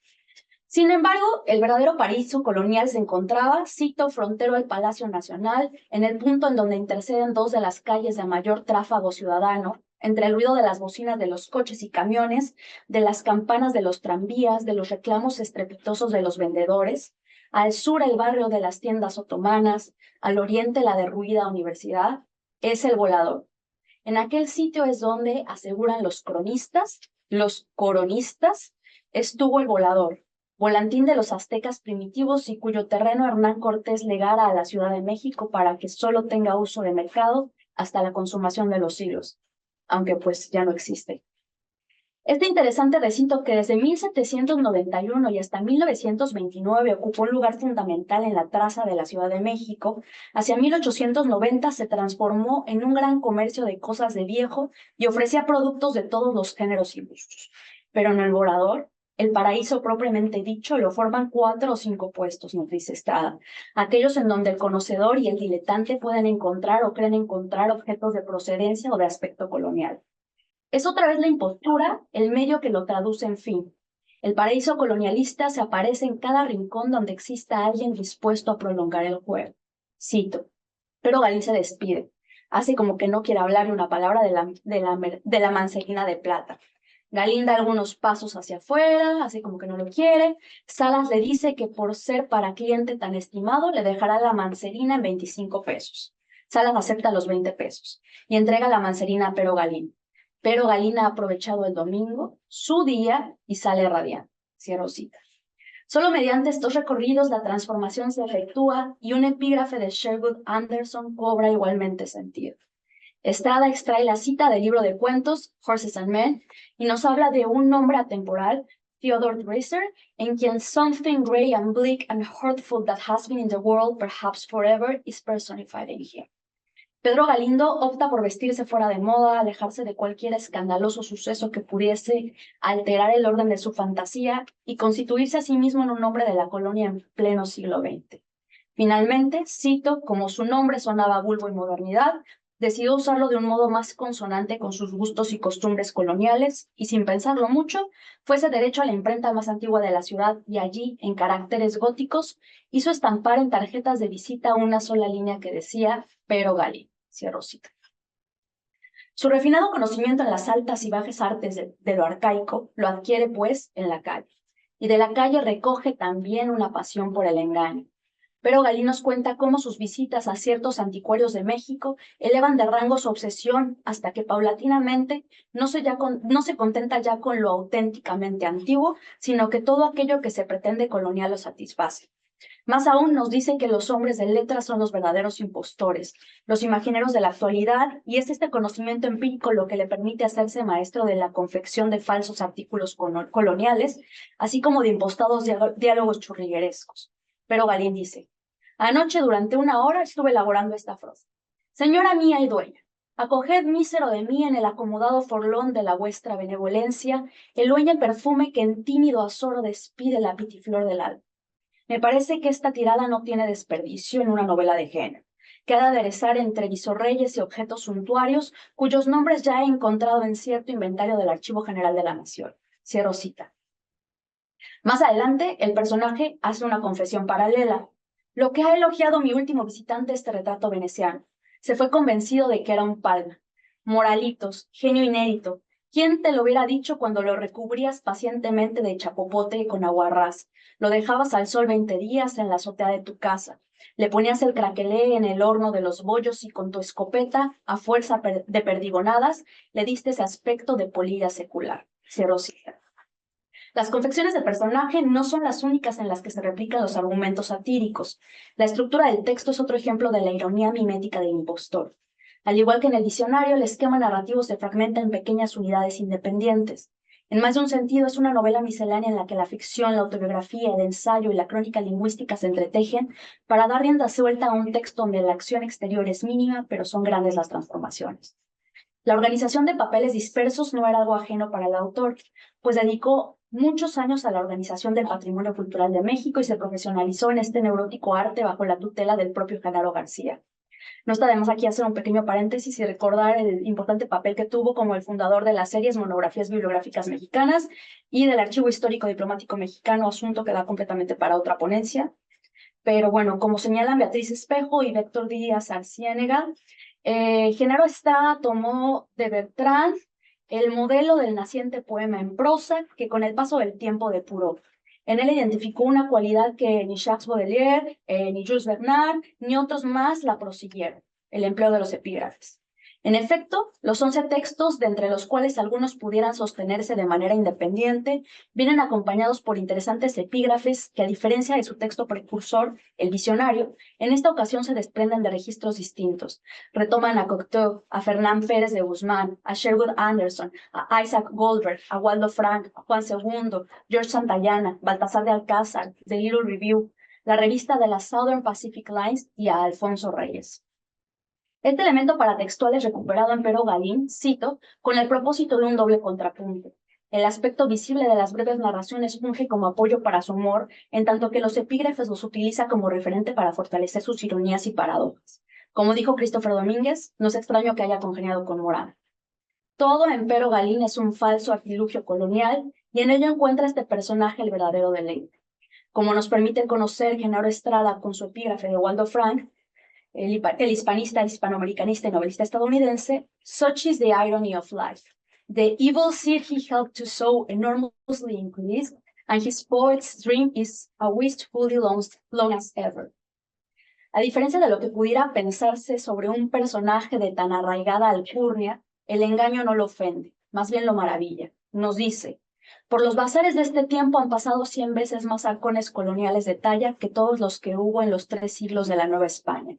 Se podría hacer un cálculo semejante de las casullas, sillones, repisas y cajoneras, lo mismo que de las sortijas en esmalte azul de Maximiliano.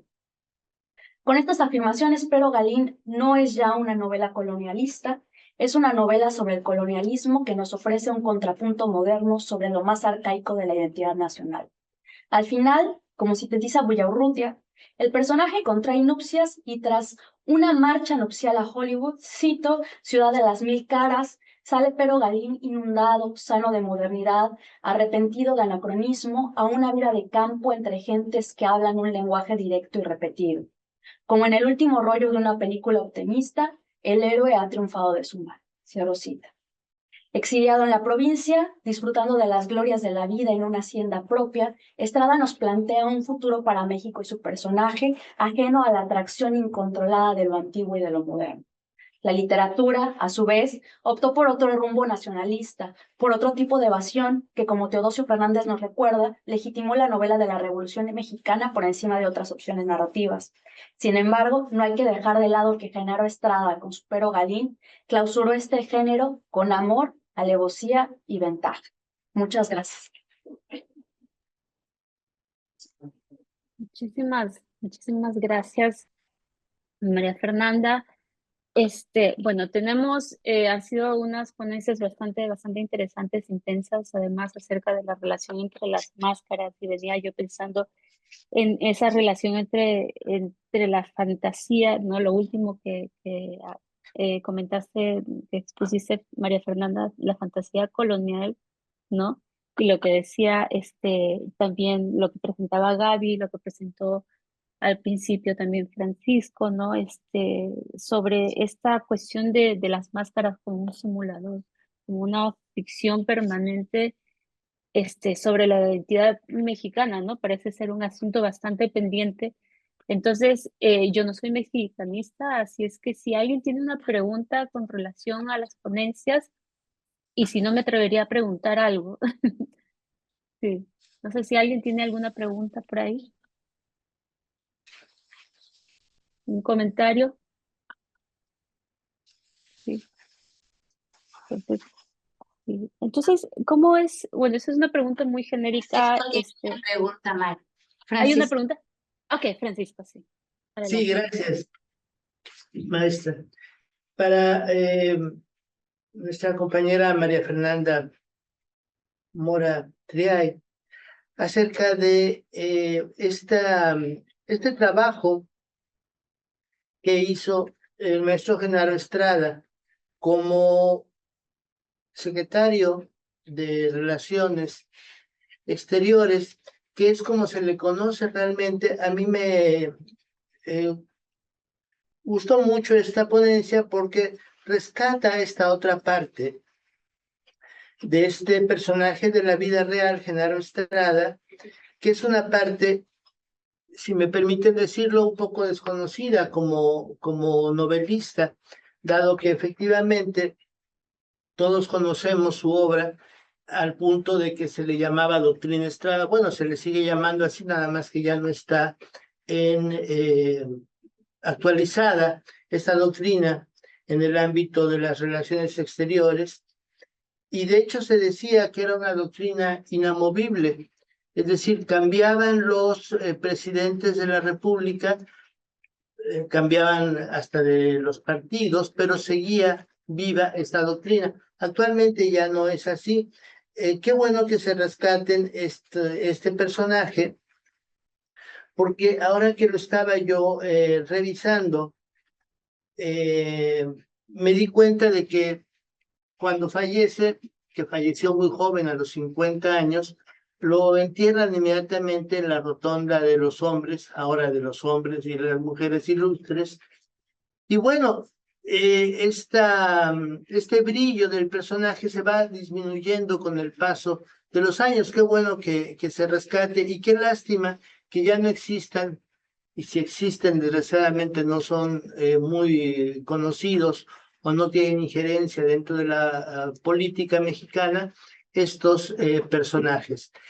¿A qué puede obedecer eh, esta disminución de estos valores que prodigaba en su doctrina y en su narrativa también, en comparación a aquella época con esta? Es una pregunta que no tiene mucho que ver con la ponencia, maestra, pero ¿cuál sería su opinión, su punto de vista?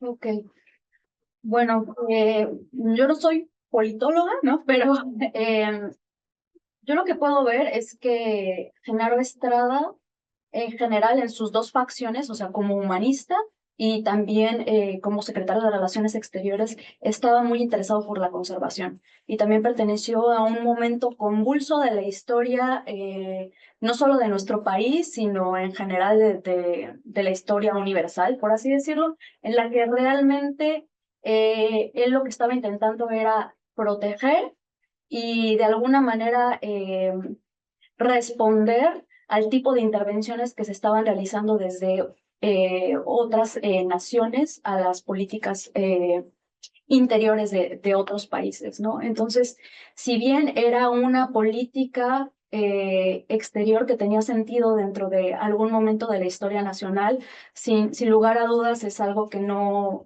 tiene sentido seguir prolongando en nuestros tiempos, pero también algo muy interesante que le tocó vivir a Genaro Estrada es que fue el que se encargó, mientras él estaba trabajando dentro de la Secretaría de Relaciones Exteriores, él se encargó de intentar recaptar el patrimonio nacional que había sido de alguna manera vendido, sobre todo aquí en Estados Unidos, y que la gran mayoría ahorita lo tiene en la Universidad de Austin, Texas. Él estuvo intentando mover tierra y mar y mover recursos para intentar otra vez comprar ese patrimonio o incluso previamente, antes de que se comprara por la universidad y por otros particulares. Entonces, yo lo veo en él sobre todo una intención de preservar y de contener, ¿no?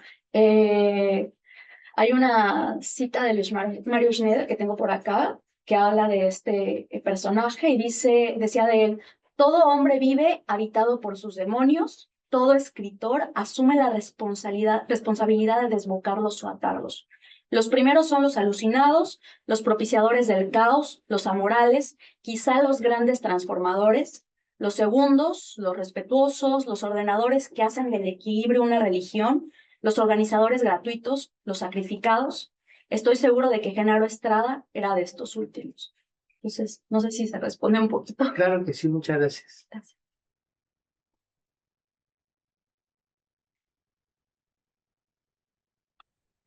¿Más preguntas, comentarios? Sí.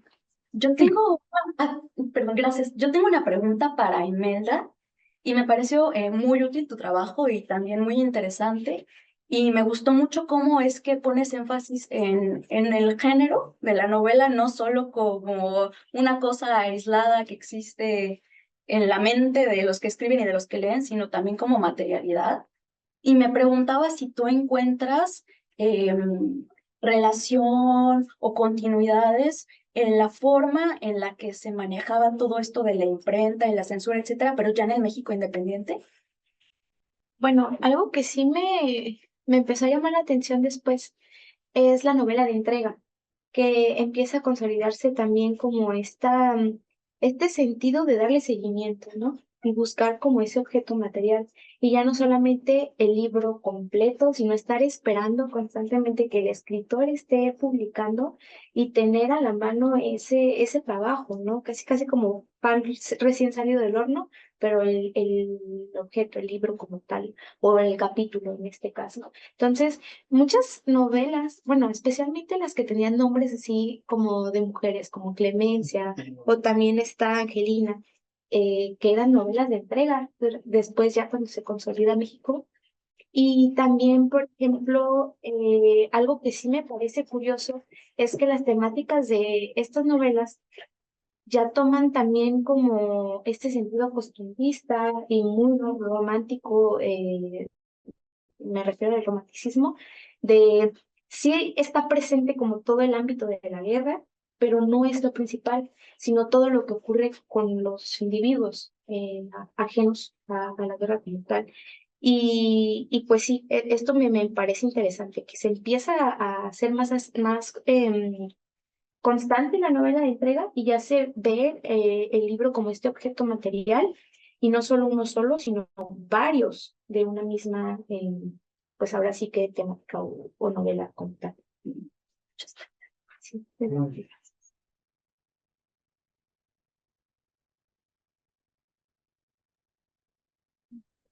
¿Algún otro comentario, pregunta? Sí. Entonces, yo tenía, bueno, más que todo es un comentario. Sí, no, Perdón, continúe, por favor. gracias. Para Sí, nuestra sí, compañera, nada más para recordarles que tenemos 8 minutos más. Creo que nos podemos extender, pero no estoy segura, pero sí, continúen. gracias. Para la mesa, Gabriela, preguntarle, dijo una frase muy interesante, dice, el mexicano rezonga, no se queja. ¿Podría abundar sobre esto? ¿Esto lo dice Serna o Paz? Paz. Ujú. Bueno, esto es en el contexto en el que Paz alude a que el mexicano no es completamente abierto, o sea, que disimula, ¿no? O sea, no, es como habla entre dientes, ¿no? O sea, no es claro, ¿no? Disimula mucho, utiliza máscaras, ¿no? Como una forma de permanecer hermético, ¿no? Y yo hacía un análisis de esta figura del hermetismo del mexicano y de las máscaras como una forma, como el mismo Paz lo dice, ¿no? Una forma de preservarse, pero yo también le analizaba como una forma también de resistir, ¿no? De resistir a la colonización, de resistir a lo que se le impone, ¿no? Que es lo mismo que yo puedo percibir en la novela de Serna, que es en la novela de Serna, donde él utiliza más recursos literarios, es más abierta esta figura, ¿no? De el mexicano que está utilizando, sobre todo digamos, el mexicano de los tiempos coloniales que utiliza máscaras para conservar lo que él era, como era él. Creo que a mí se me hace como un personaje más enfático o que representa más dentro de la novela de Serna, lo de Axotecac, porque él utiliza máscara y se presenta ante el colonizador, ¿no? Sigue conservando lo que es él, ¿no? Y Tlacotzin, que es el hijo, bueno, tiene que disimular, ¿no? Porque es obligado a dejarse digamos, evangelizar porque vive con los frailes, entonces es obligado, pero llega un momento cuando él es ya más adolescente, cuando es precisamente que se presenta a Xoteca de una forma abierta con la máscara, Tlacotzin se ve entre uno y otro, ¿no? O sea, y se da cuenta que en realidad sigue siendo lo que es él, o sea, sigue teniendo el respeto por sus dioses, ¿no? Claro. Entonces, en ese contexto es que hago mi análisis, ¿no? Y lo mismo con Paz, o sea, el mexicano disimula, se mantiene hermético y todo, ¿no? Muy bien, una pregunta rápido más. ¿El mitote sería como un antecedente del relajo? ¿Qué sería el mitote? Bueno, el mitote es como, o la forma en que yo lo entiendo, en que yo lo veo, y que es lo que usted presentó precisamente, ¿verdad? Que no presenté yo el mitote, pero eso es como hacer, digamos, es como una expresión de algo, ¿no? O sea, eres una mitotera. Si algo no te parece, tú lo expresas, ¿no? Y te revelas, haces mitote. Y del mitote, bueno, ya viene el relajo, ¿no? Porque se hace la cosa más grande, ¿no? Y el relajo, que en México, hasta donde yo puedo entender, puede ser relajo, como lo que usted presentaba, puede ser relajo de algo que no te parece, que empieza como un mitote y que al extenderse ya se hace un gran relajo, ¿no? Sí. Es lo que yo entiendo. Gracias. Sí. ¿Más comentarios? ¿Preguntas? Tenemos todavía 4 minutos. Ay, Si desean agregar algo más. Fernanda. tengo una muy rápida para el doctor Raúl Casamadrid. Y me llamó mucho la atención pensar el relajo como, sí, como un concepto de análisis, pero también como un método cinematográfico. Y me quedé pensando si en algún punto usted percibió que este carácter relajiento del mexicano en las películas también era presentado, porque imagino que puede ser amenazante para otras culturas, ¿no? Un poco ver que los mexicanos perdemos el control, quizás. Entonces, me preguntaba si vio un poco de esto también en la cine. Bueno, sí, en realidad la idea del mexicano insatisfecho, vamos a decir, e insuficiente, viene del maestro Samuel Ramos, de Zitácuaro. Él fue director de la Facultad de Filosofía en México, y sus alumnos eran otra generación, pero realmente de edad, no se llevaban tanta edad. Sus alumnos eran, bueno, de la edad de Octavio Paz, precisamente, estaban los Hiperiones ahí, Luis Villoro, Leopoldo Sea, Emilio Uranga y Jorge Portilla, entre otros, Rosa Krause. Entonces, este grupo se dedica a estudiar al mexicano, ¿verdad? Pero es muy chistoso. Hay una revista que se llamaba Revista de la Facultad de Filosofía y Letras. Y en esa revista, si revisamos algunos números, hay números que, sin ser monográficos, absolutamente traen el tema del mexicano. Escribe ahí, por ejemplo, José Revuelta sobre el mexicano. Escribe el director de la Facultad de Medicina, que era Raúl Fournier. Escribe sobre Cantinflas, él.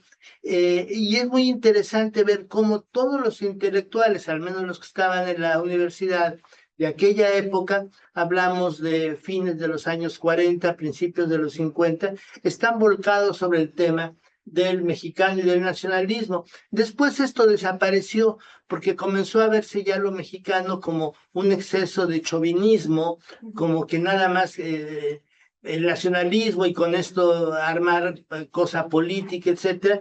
Y entonces los intelectuales se fueron más bien hacia lo francés otra vez, es decir, hacia el estudio de los semióticos, de los semiólogos, de la cultura francesa, dejando de lado tanto la mexicana como la cultura angla, es decir, a los norteamericanos y a los ingleses. Y esto fue, desde mi punto de vista, no malo, pero con el paso del tiempo siempre en perjuicio, perdón, de la cultura mexicana, porque el trabajo que han hecho los escritores, tanto ingleses como especialmente norteamericanos, y después haber continuado con un estudio de la cultura mexicana reciente y del mexicano visto, vamos a decirlo así, 300 o 400 años después, se fue perdiendo. Actualmente sí hay, me parece, en la Facultad de Filosofía y Letras en México y en otras facultades, un regreso hacia el estudio del mexicano como tal, pero sí es cierto, hay algo ahí, hay un carácter del mexicano que vale la pena estudiar, ¿verdad? Este carácter, digamos, lo que se le llama el síndrome del jamaicón, que es muy chistoso.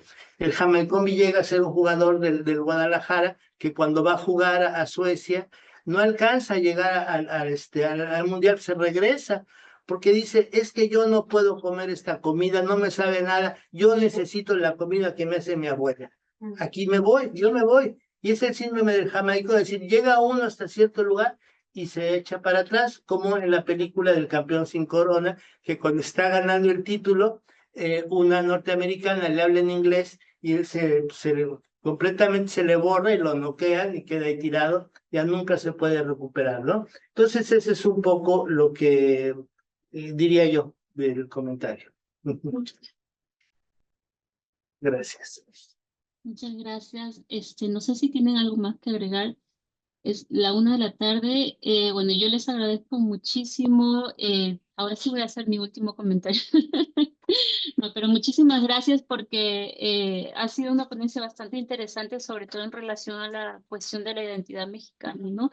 Esos nuevos debates que se dan a nivel contemporáneo, en la contemporaneidad sobre la identidad, no solamente en México, sino en Latinoamérica, y cómo es necesario revisar y recorrer otra vez el camino de justamente las creaciones literarias y culturales desde lo que fue la colonia, ¿no? Y revisarlas y obviamente hacer un análisis bastante propicio para poder entender primero cómo hemos llegado hasta aquí y hacernos esta pregunta que me parece tan importante, ¿no? Sobre la fantasía colonialista, de lo que decía, ¿no? De qué cosa significa ser, en este caso, mexicano, cuál es esa identidad, ¿no? Y si estamos perpetuando, representando constantemente una identidad que realmente, de la que realmente no somos dueños, ¿no? En el caso de México es una representación constante, ¿no? Es una performance constante eh, que nace a partir justamente de no alejarnos completamente de los vestigios, de los principios de la historia de México, ¿no? No sé si me doy a entender, pero bueno, son preguntas que nacen, ¿no? Yo como peruana, porque también me hago estas preguntas a nivel de mi propia identidad como peruana y latinoamericana, ¿no? ¿Cuál es esta performance que nosotros tenemos en esta cotidianidad, ¿no? Pero muchísimas gracias. Gracias, Mara. Gracias a todos. Gracias. Muchas gracias. Nos vemos y mucho gusto con todos. Muchas Gracias, Hasta Mara. pronto. Hasta pronto. Nos vemos. Hasta luego.